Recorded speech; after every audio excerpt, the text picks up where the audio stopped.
I want to go back on something you said. This is you said something about building relationships and stuff like that. I heard you say that. I want to expound on that. Now, I'm glad you said that coming from a radio perspective. Nor I try to tell so many artists here in the city this. Some of them listen, some of them don't. You have to leave the city. You have to build relationships and network with people. That will take you further than any dollar amount will. I try to Hmm. tell people that so much. So I'm I'm glad that you said that. So speak on that from I guess, uh, really, I want the artists to hear this coming from a radio person. How important is it for these young artists to go out of the city and build relationships? Just speak on why that is important to do. They need to hear that. So it's important for a number of reasons, and I think that's a fantastic question, Ma. It's important for a number of reasons. What happens is artists get frustrated.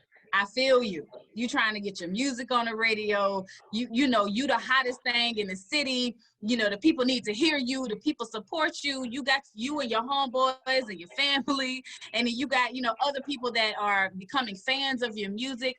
I get it, right? But in the process, there is a process. Radio is a business.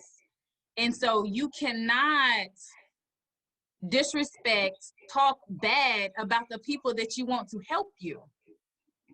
That doesn't mean, I never understood why artists do that. Like, I get it. Vent to your best friend, vent to your lady, vent to your homeboys, but don't go to social media Right. and, don't make videos and YouTubes about my city don't love me. That's not true. We don't know you.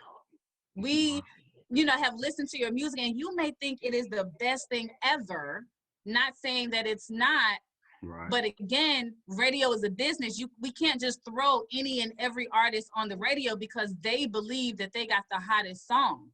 That's just not how it works. Now, do artists pay to have their music on the radio? No, that's payola. We don't do that. That's why we have musical outlets like Street Flavor. That's why we also give artists an opportunity if they have representation, because it's certain things that have to transpire as far as, you know, getting to know the program director, getting to know the music director, but then also, is this a song that fits the format of the station?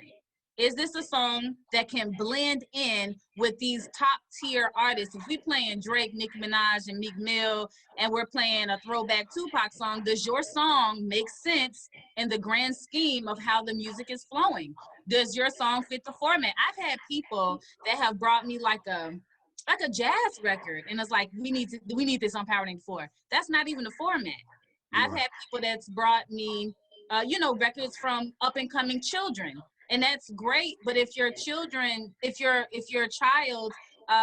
doesn't have a mixed and mastered record, then the quality may not be that good. It's like so many reasons why, and when I say child, adults may not even know what quality of Right. music actually goes on the radio. Just because you record on Adobe Audition, or you use Pro Tools on your computer, if it's not mixed and mastered, it's not going to have that same quality being aired over the radio.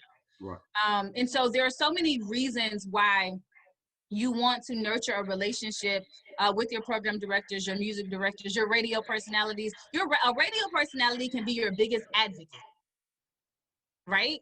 Right. And so I remember, and of course, I guess this is a different situation, but it's before Trey Songz became Trey Songz. I remember I found him on MySpace, and the music was just quality music. It was great music, and he was affiliated with other music reps and people, Right. relationships that we already knew. So when you get into talking about, a record rep bringing in an artist, and I'm like, oh my gosh, I'm a fan of theirs on MySpace. I already listened to them. Like, that's how the artist co-sign. So when you do have really great and talented people in the city, and they put out music, and they are connecting with the personalities, and they're asking their feedback or things like that, then you have an advocate within the station. Like, oh my gosh, this song is so good, this should probably be in regular rotation. You know what I'm saying? Right. And there are instances where Keith Landecker and Magic played artists that were just big in the city because they went about it the right way. Right. Right. Right.